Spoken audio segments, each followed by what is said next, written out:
In this lesson, I want to teach you how to assemble your movie, how to build your movie basically down in your sequence from left to right. Now, the goal of this very beginning stage is to just get the clips that you want to use in your movie assembled down in your sequence. And you really want to create kind of a rough cut, we'll call it, of just all your clips that you know you want to use in your movie. And so this is how it starts. As a matter of fact, in this lesson, I want to talk about several ways how to do it. And there are easy ways and there are a little more, I'll say, precise ways. It's not hard or they're not challenging, they're just precise. So let's start off by doing the following. I'm going to navigate over to my video clips.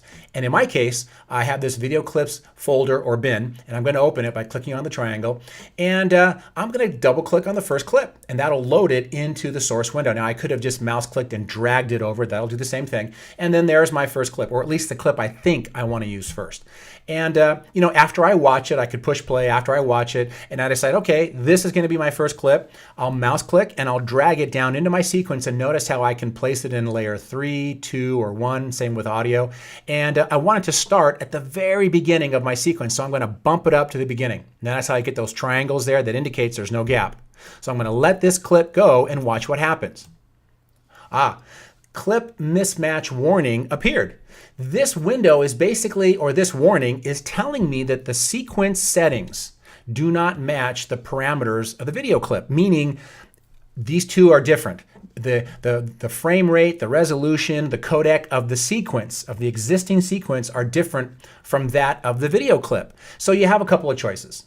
You can click on Keep Existing Settings, which means the sequence will remain the same and it won't match the video clip, or you can select Change the Sequence Settings to match that of the video clip settings. So I'm going to click on Change Sequence Settings so that it'll match that video clip. And when I do that, now this sequence will match the resolution, the frame rate, the codec, and I'm good to go. The only caution that I'm going to put out there is if I decide to take any other video clips that don't have the same settings or the same frame rate, and etc., if they don't match this first clip, then they'll be different in this sequence. Now, Premiere doesn't care, but you can only have your sequence set to one resolution, to one frame rate, and to one codec. Not that big of a deal, but I just wanted to bring that up because that's what that little window means, and you may or may not get that window sometimes. So I just wanted to put that out there. Okay, now I spoke about this in a previous lesson, so I'm going to make this really quick. Once I drag this clip down from my source, here, this blue box basically represents video, and underneath it represents audio. As a matter of fact, this center divider, where my cursor is now, anything above it is visual.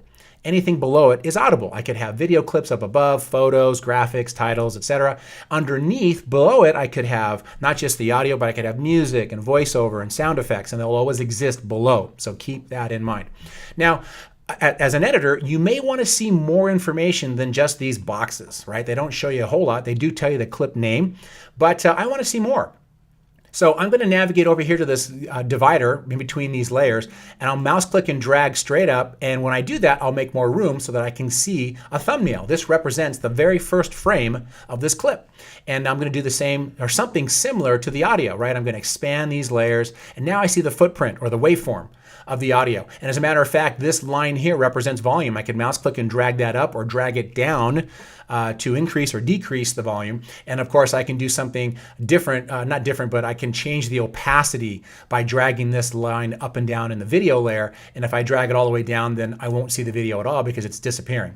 Okay, so I do talk about that in a later lesson, but that's what these lines mean. You won't see these lines, remember, if these layers are smaller. Okay, and of course you could always click on this little wrench and select expand all tracks, and that'll make everything expand and makes it a little easier when you're assembling your movie. Now, once your first clip is down here, you're good to go. You can just keep dragging down to build your movie from left to right. But I do want to say that, of course, if you want to play each clip down here in your sequence, you can push the space bar on your keyboard. That'll play the clip. You can push this play button over here, or you can mouse click and drag this playhead wherever you want to scrub through the video clip. Now, you want to possibly get your second clip. So I'm going to double click on, let's see, I'm going to double click on this video clip up here. And I brought that into, or it loaded it into the source window. And I already have an in and an out point, and to get that in point, you can just click on that guy right there or push the letter I on your keyboard. And to get your out point, you can just push this guy right here. That'll mark an out point, or push the letter O on your keyboard. And let's say I just want to drag this down so it's at the at the end of the next clip. Well, that's easy. Mouse click and drag, and then bump it, boom, right up against that at the very end of that first clip, and there it goes. It's there. Well, I'm going to get rid of it by clicking on it and deleting it. Now I can do that to any clip, right? I can just select it and then delete it, but I want to put it at the beginning, right? This is going to be my opening clip. So how do I do that? Well, that's called an insert edit at this point because I already have a clip down in my sequence. So now I'm going to use my playhead strategically. I'm going to use it as a target, right? So I'm going to mouse click it. I'm going to drag it to the beginning of my sequence because I want this clip to be at the beginning. So it's actually pretty straightforward. After I mark my in and my out point, I click on this button right here, insert. When I do that, boom, it sent the clip down into the sequence at the beginning where the playhead was. It went to layer 1. Now, how did it go to layer 1?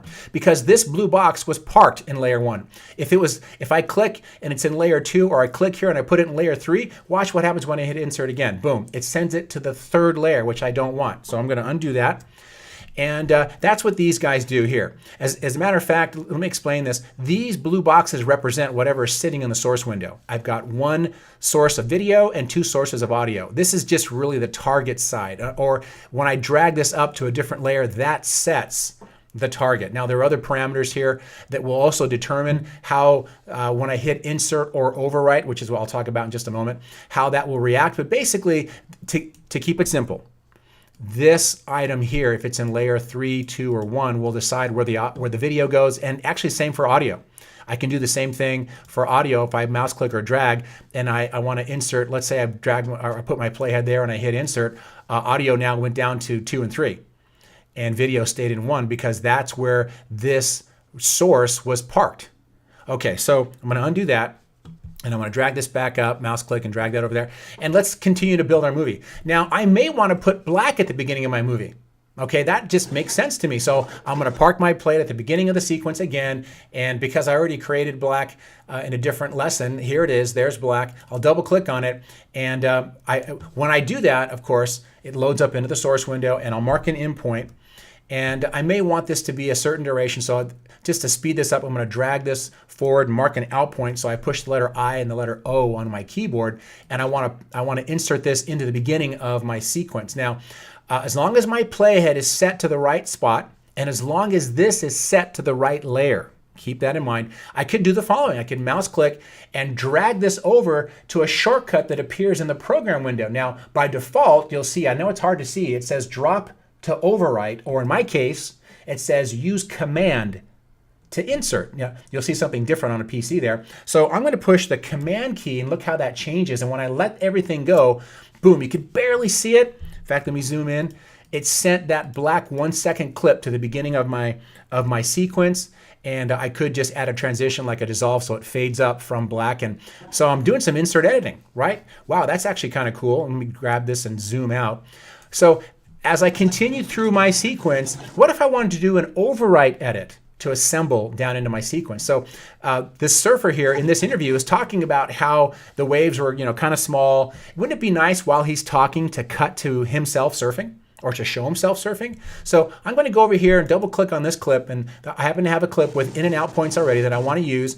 And I could, if I want, I could mouse click on this film strip right here. See that? Mouse click on that and drag it and park it on layer 2, and it's that simple. Now it'll cut to him surfing while he's talking about himself surfing. Well, I want to show you a different way. If I click on that clip and push delete, it goes away. What if I drag this up to layer 2 and I click on this button, overwrite? Watch what happens. It'll go where the playhead is to the layer of wherever this is parked. Take a look. Boom. Wow, that's pretty cool. It did an overwrite edit. Now, keep in mind though, when you do that, it'll also bring audio. You see, the audio came with this video clip, so that could be dangerous. Right? So let me undo that. If I don't want audio, simply click over here to turn audio off, more or less. And now when I do this exact same thing, when I click on overwrite, boom, it just sent audio down. I'm sorry, it just sent video down, not audio. That was a faux pas. So when I clicked on this button, the video just came down, which is, of course, what I wanted it to do. I didn't want the audio to come down at all. Okay, so that's pretty cool. But what if my playhead was at the end of the sequence, right? It was right at the end. Now, you also may want to make sure that snapping is on. Okay, snapping is actually a really easier or a good thing to have that will allow you to drag the plate and it'll kind of snap at edit points. And so that's what this guy is over here. If you click on that and it's not kind of a bluish color, that means it's off. So you want to make sure it's on by clicking on it. It's blue. It's been on the whole time. And I'm going to use the up and down arrows on my keyboard so I can go to the next edit point, or at least this next video clip right at the end of that video clip there. In fact, let me drag this down here. That just brought it over to the end there. Now, if I want, let me go get another clip, double click on that.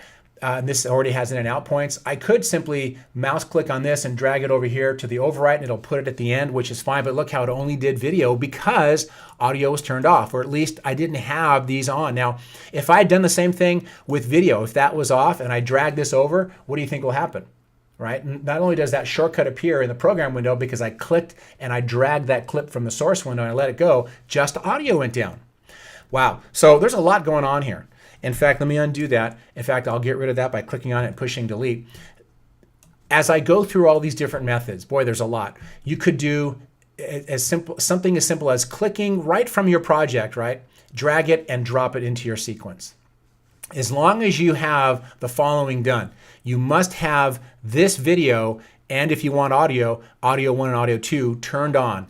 In other words, these colors must be there. If they're not, and let's just say just audio is on and you drag this clip, you'll only get audio. See how that happened? There's no video there.